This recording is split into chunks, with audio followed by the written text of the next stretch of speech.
circular economy is here to stay. It's an essential element of how we can transition to sustainable societies.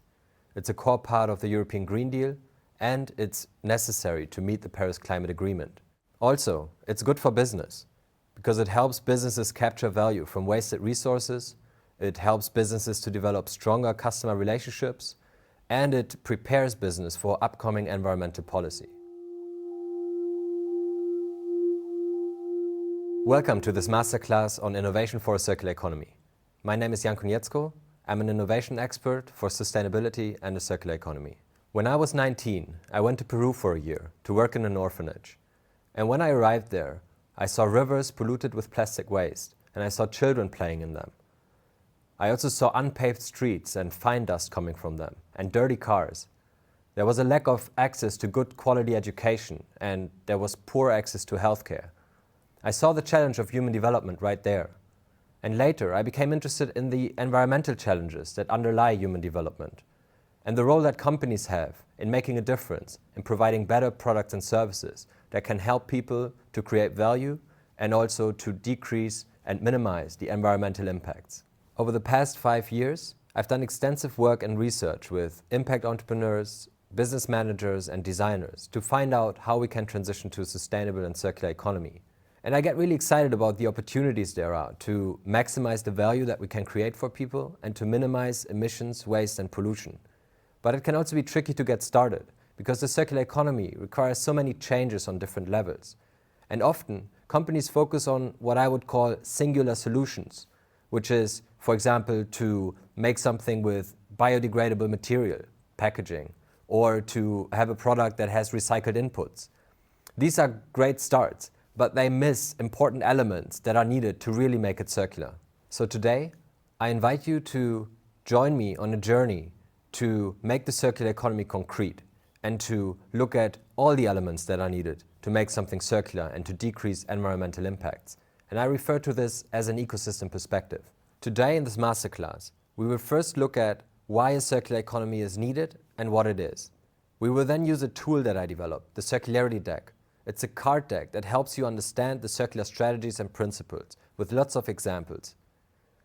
Go to circularitydeck.com/masterclass to download your free version of the tool. After we've been using the tool, we will look at how you can implement the circular strategies and principles. So let's get started.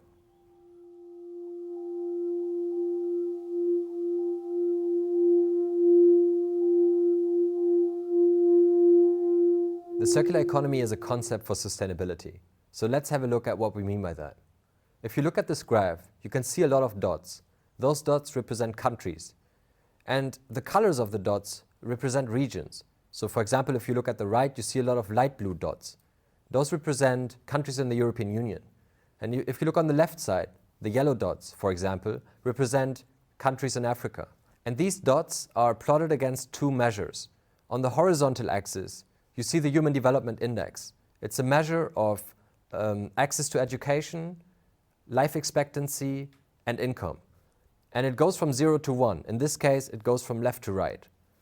And on the vertical axis, you see the ecological footprint, which is a measure of the resources that one person requires to meet his or her needs. At the bottom right, you see the so-called Sustainable Development Quadrant, which represents a situation in which there is high human development within planetary limits. The horizontal line above the quadrant represents the world biocapacity in 2012. That's what the planet has to offer for us to live and flourish. So the challenge here is, on the one hand, to bring down all those countries that are above the quadrant into the quadrant, and at the same time, bring the countries that still need to catch up into the quadrant, but try and stay within the planetary limits. This is the overall sustainable development challenge. And the circular economy is a concept that focuses on environmental sustainability. It's a way to try and organize our societies in a way that is a lot more efficient, a lot less wasteful, to get us down into the sustainable development quadrant and to ensure that countries that still need to catch up in human development can do so while staying within the planetary limits. But this challenge is not created equal.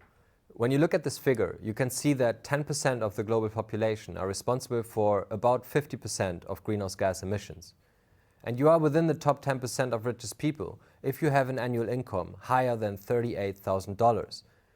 So there is an extra responsibility here to ensure that high-income countries reduce their environmental impacts, and at the same time to ensure that there is an opportunity for countries that still need to catch up to get into the Sustainable Development Quadrant. And if you want to break it down to look at where most of the environmental impacts are, then you can do that by focusing on a few of the most relevant categories of production and consumption. And these are food, mostly meat and dairy, energy using household goods, mobility, mostly cars and airplanes, as well as construction and demolition. Those categories together are responsible for more than 75% of global life cycle environmental impacts. But also other categories matter, like electronics, as well as fashion and textiles or packaging. And the circular economy is a concept to maximize the value that we can create for people and to minimize waste, emissions and pollution. Here I invite you to think about your business. Where are you trying to create impact? What's the biggest difference that you want to make? And how does that fit into the sustainability narrative? To sharpen your circular economy thinking, I invite you to use a tool that I developed, the Circularity Deck. It's a card deck of circular strategies and principles, contains lots of examples, and it helps you to brainstorm and come up with new ideas of how you can apply these strategies to your business. It also helps you to create a common understanding and language for a circular economy, which is important to collaborate on this topic. You can also use the deck as a checklist and to identify gaps in your current approach and knowledge. And one of the main points of the Circularity Deck is that it enables you to take an ecosystem perspective, which is helping to get you beyond focusing on singular solutions, like using recycled content in your products or using biodegradable packaging. The point here is really to come up with more holistic and more integrated solutions. There are 5 key resource strategies for a circular economy to influence the material and energy flows of your business. I invite you to think in terms of material and energy flows here, which are a key aspect of a circular economy. If you think about it, these flows are everywhere and they are supporting our everyday lives. I came here on a bike this morning, which is made up of components and materials. And the ride was supported by the food that I ate, whose ingredients came from all sorts of different places. I could go on and observe this nature of how we are supported by material and energy flows in our everyday lives. But now I want to go straight into how you can influence them. What are the strategies that you can use to shape those material and energy flows? I'm going to share with you an accessible approach that allows you to look at the circular economy in a holistic and concrete way. It is the result of the collaboration of several thought leaders in the field and one of the outputs of my PhD. If you look at this figure, imagine that the blue line represents the flow of materials and energy. And there are 5 key strategies of how you can influence those flows. You can narrow them, you can slow them, you can close them, you can regenerate them, and you can inform them. Narrowing refers to using less during production, delivery, and the use of products. Slowing refers to using products and components for a longer period of time. And closing refers to using everything that is currently wasted again. And regenerate refers to using renewable and non-toxic materials and powering your operations with renewable energy. And lastly, informing as a support strategy refers to using information technology to support and enable the 4 key circular strategies. And we will get to this in detail a bit later. So if you look at this figure, what resonates with you here? What of these strategies are you already applying? And where does your current approach fit into the framework? Now that you've thought about it, let's dive a little bit deeper. You can apply these strategies on 3 levels: the product, the business model, and the ecosystem. The product refers to the physical product and its components and materials. The business model refers to your value proposition, what it is that you're offering and to whom, value creation and delivery, so the activities and resources that you need to deliver the value proposition, and value capture, which is about the cost that you're having and the money that you're making to run the business. And the 3rd level is the ecosystem, which is about a set of actors like the end customers, service providers, recycling companies, and suppliers that are all needed to enable circularity as a collective outcome. Each card applies to one of the circular strategies and to either the product, the business model, or the ecosystem level. To illustrate how you can use the Circularity Deck, let's look at an example. Think about a car-sharing service. The idea of the service is to provide a seamless, affordable, and clean mobility experience. And now we can use the Circularity Deck to design this car-sharing service. The deck contains more than 50 principles, and depending on what kind of example you're working on, it makes sense to make a selection of the cards, so to browse through them and think about which of the cards are relevant in this context. And I've made a selection. I selected 7 cards that I think are relevant to this example. And I want to walk you through each of the examples and thereby design the car-sharing service. We can now go through each of the strategies and explore how we can use the card deck to come up with ideas and to brainstorm about what we can do in this car-sharing example. I have here a principle that applies the narrowing strategy to the product. So here on top you see the type of strategy that the card uses. Here you see the principle, and at the bottom left you see to which level a card applies. So in this case we have a product principle. And on the back of the card you have a description of the principle, as well as an example that explains it more. So in this case it's about multifunctional products that can reduce the overall number of products and may be usable by different user groups. The example here is Studio Davvero. They have designed a modular furniture kit that can be used as a bench, a table, an armchair, a bar, or a display. So if I think about the car sharing example, designing for multiple functions, the car can also have multiple functions. So it can, for example, be used as a taxi. It can be used as a logistics car. It can also be used as a general car for end customers. So I'm going to write for end customers. And so this is how you go through each principle. And you think about, okay, how can we apply this to our context? Let's go on to another principle. I want to use another one for the narrowing strategy, which in this case is to maximize the capacity use of products. And this is an ecosystem principle. It's an ecosystem principle because if you want to use products with more people, you need somehow different organizations and different actors to align and coordinate that. So if I think about the car sharing service, already the idea of a car sharing service is to use cars more efficiently, right? Because they are shared by more people. But in this example, I can make it a bit more concrete and think about, how can we really make sure that the car is being used as much as possible? So this can be done by, for example, making a car sharing service that can be used in the morning by a bakery chain. Then we are talking about the logistics function. And maybe during the day as a taxi. And then maybe at night as a security car for security companies. So again, I'm going to write this down and I'm going to put it next to the principle. Let's move over to the slowing strategy. Slowing is an often overlooked and underestimated strategy. Think about how many resources go into making a car. Those raw materials that you need, they have to be produced somewhere. The components need to be made, and then until the final product, a car can have a lot of emissions that are created to produce it.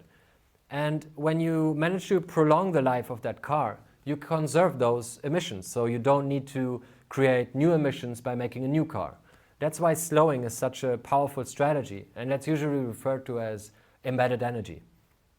So a principle that applies to the business model for slowing is to provide the product as a service.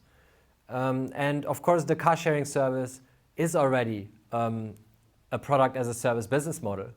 But if we think about this principle, we have a few options. So you could, for example, provide the product on a pay-per-use basis.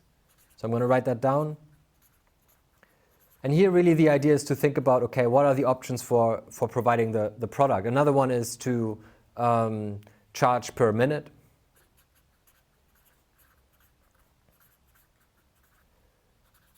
And yet another strategy is maybe to provide a monthly subscription.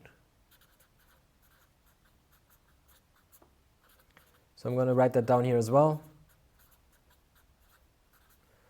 And put it next to the principle. Another business model principle for slowing is to repurpose existing products and components. If we think about the components of the car, a valuable one is the battery. So let's assume that our car sharing service is using electric cars. So the battery, until it is below a certain threshold, let's say 80% performance, it cannot be used further in the car. So what's going to happen with the old batteries? There this principle comes in. And maybe in this example we can think about, using the batteries and talking with a partner to make sure that these batteries can be used for electricity storage and for office heating. So let's write that down as an option.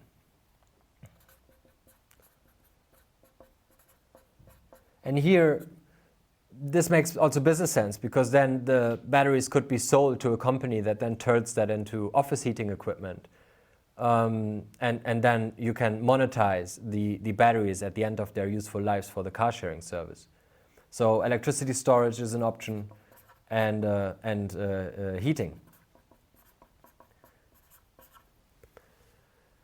Let's move over to the closing strategy. A business model principle for closing is to recycle products in proper facilities. This is often forgotten. Where do the products end up? And how are they going to be recycled? So this might depend on the recycling infrastructure where the car is when it's not used anymore. But because we are providing the product as a service here, we have control over that because we are there when the end of the product is near. So the idea here is to think about, okay, where is the product going to be recycled? And that might require another company that we need to do that, a recycling company. So maybe we don't know that company yet, so I'm going to write a question here. Which recycling firm can help us? And that's also one of the points here is that, some of these things you don't know yet. So you can also think about what is it that you need to find out. So in this case, we need to find out which recycling firms we can connect with to see if the cars can be recycled with them. Another business model principle, but in this case for the regenerate strategy, is to power the use of the product with renewable energy. And that's of course relevant in this example because the cars, they are either fueled with the general, depending on the grid availability of the electricity. It could be that coal is burned to charge the batteries. But in this case, because we are looking at a way to minimize emissions, waste and pollution, we need to find a way to power the use of the cars with renewable energy. So that might require us to connect with a renewable electricity provider. So who's going to do that? So I'm going to write that down here. Connect to a renewable electricity supplier.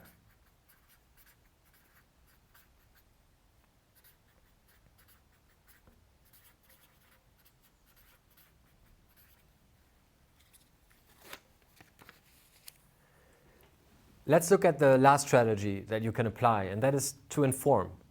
An ecosystem principle in this case is to operate service ecosystems via online platforms. And if you think about it, the car sharing service might just be an app where people can use the cars. But to the whole mobility experience, there is a lot more to that. Why not create something where people can use a train as well, or an e-bike and other mobility solutions in one way, in one app? So the idea of this ecosystem principle is to think about ways of connecting the car sharing service with other providers. And this is how you create service ecosystems that provide an overall mobility as a service experience. So if we think about the car sharing service, this could really mean to plug into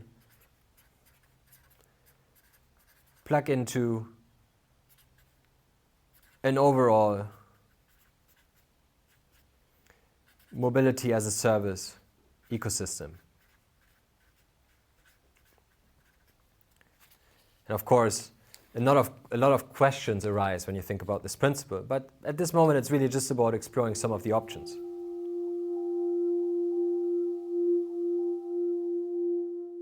So if you look at this imaginary car sharing service that we have created, you can see that we have several actors that need to be involved to make it happen. We have a taxi company, a logistics company, and maybe other fleet operators that we need to involve to make sure that they maximize the capacity use of the products. We have a company that will buy the old batteries from us to repurpose them in electricity storage and heating. We have a recycling company, and we potentially have a renewable electricity supplier to fuel the batteries with renewable energy. And then we might also plug into mobility as a service ecosystem that also needs to be coordinated with other mobility providers.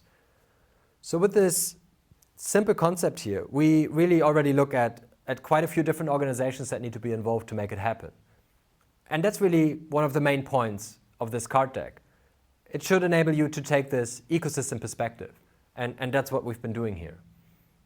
So once you have this mapped out, and when you use this with your own case, then you need to start thinking about, okay, but how do we implement these ideas? How do we take this a step forward? And that's where the implementation comes in.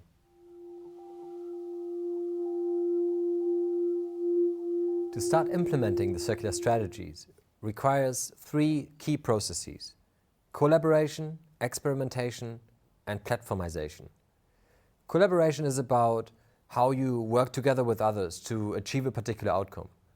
Experimentation is how you test your assumptions about what's the best possible way to achieve that outcome. And platformization is about using online platforms to facilitate social and economic interactions. Let's use the example of the company Unwaste to illustrate the importance of collaboration. Unwaste produces products like soap from old coffee grounds and orange peels. And to make that happen, they had to align and coordinate with a lot of different partners. First of all, they had to convince office spaces to separately collect the coffee grounds from making coffee and the orange peels from making orange juice.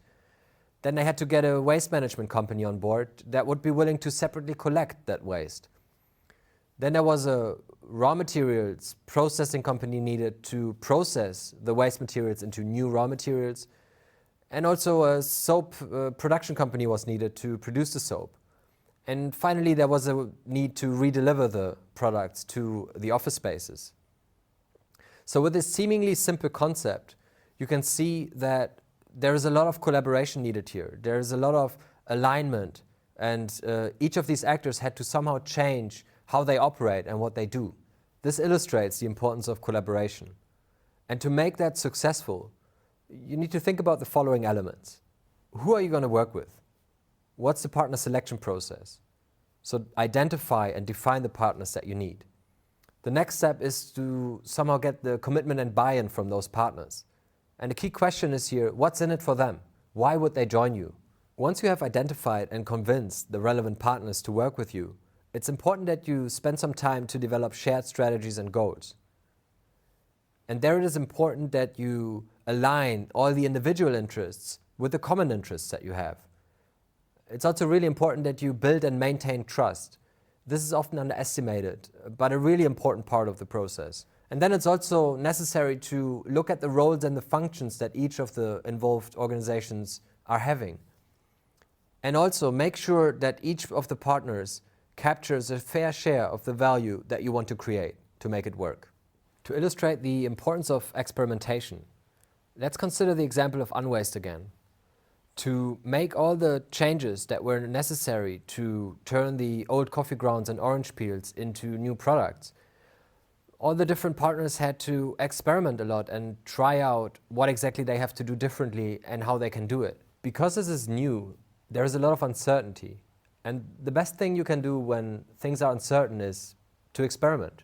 Usually, you need to tackle uncertainty in 4 areas: desirability, feasibility, viability, and sustainability. Desirability is about your value proposition. Who are your target customers? What job do you get done with your offering? What do they need? And how do you create value? This needs to be validated and tested. Feasibility is about the activities and resources that you need. Can you make the logistics happen? Can you organize the operational procedures that you need? All the background stuff that needs to happen to deliver the value proposition. Again, there is a lot of experimentation needed to try out what works and what doesn't. And these 2 areas of desirability and feasibility usually need to be tested ideally with real customers, with real partners in a real life setting. And at the same time, you need to keep track of two other important elements, the viability and the sustainability of what you're doing. The viability refers to the financial business case. What are your costs that you're incurring by delivering your offering, and how do you make money with it? And the sustainability is about the question and your assumptions of whether what you're doing is actually making a difference. Like, how does it help to reduce the environmental impacts? And there you usually need to compare it to a baseline scenario. What's the current situation? And where do you make the biggest difference? And you need to showcase the impact that you can make. Let's talk about the third key process, platformization. You see this tendency of platformizing all around us. Today, when you want to order food, or you want to get a ride, or you want to go on a date, more and more of these interactions that we have are coordinated via online platforms. And to illustrate the importance of platformization for a circular economy, let's consider the example of Hello Tractor. Hello Tractor is a company that offers tractors as a service to rural communities in Africa. This service helps the farmers to get some of their work done in a much better and much faster way, which increases their yield and in turn increases their income. This online platform collects data on the farmland, on the type of crop, on the condition of the tractor, the use capacity of the tractor, and so on. And what this circular ecosystem does, it's coordinating social and economic exchanges among a wide variety of farmers. And to enable this circular ecosystem, you need equipment dealers, you need equipment owners, you need financial institutions that are helping out, and you need the farmers. So again, here you have a variety of actors that are involved in the process. And platformization enables these types of social and economic interactions and connects these actors. And to build an online platform, you need a technological architecture, like an app, that others can build upon and contribute to. And some of the important elements that you need to take into account when you're exploring that is how open the platform should be. Because the more open the platform, the more innovation is possible. But on the other hand, there are also trade-offs. When it's too open, it becomes more difficult for you as a platform owner to capture value from the platform activities. Another important consideration is what's called key boundary resources, like the rules of the game, like what are the rules of engagement on the platform, or tutorials on how people can contribute to it. These are important elements because you need to somehow define, on the boundary of the platform when people come in, what they can do and how they can do it. Another important element is to define clear pricing structures, like who pays on the platform and when and how, as well as platform control mechanisms like review systems that make sure that you prevent undesirable behavior on the platform. Lastly, a really important point is to look at the data flows on the platform and to look at how you can manage and govern those data flows to ensure that they are as transparent as possible, as well as that they comply with data privacy laws. Together, these three key processes can help you to take an ecosystem perspective and to put the circular strategies into action. The circular economy is here to stay, and I hope that with this masterclass I could give you some food for thought on how you can use the circular strategies and principles to drive value creation in your business. How you can use the Circularity Deck to learn more about the strategies and principles there are, and also to look at the processes that you need to implement them, like collaboration, experimentation, and platformization. And this is just the beginning. There are so many more layers to how you can build a circular ecosystem around your business. You can also take the Circularity Deck and use it with your team, or even better, with your suppliers and your partners and other organizations, to explore together how these circular strategies and principles can be implemented. Because the information that you need on the different strategies and on the different principles often sits with different organizations. So to involve them in the process is very good. I'm excited to know that so many people around the world are working on this important topic. And I hope that this masterclass can help and support you to learn and discover more, to slowly and steadily enable everyone to make their ways into the Sustainable Development Quadrant. Thank you for watching, and may the power of circularity be with you.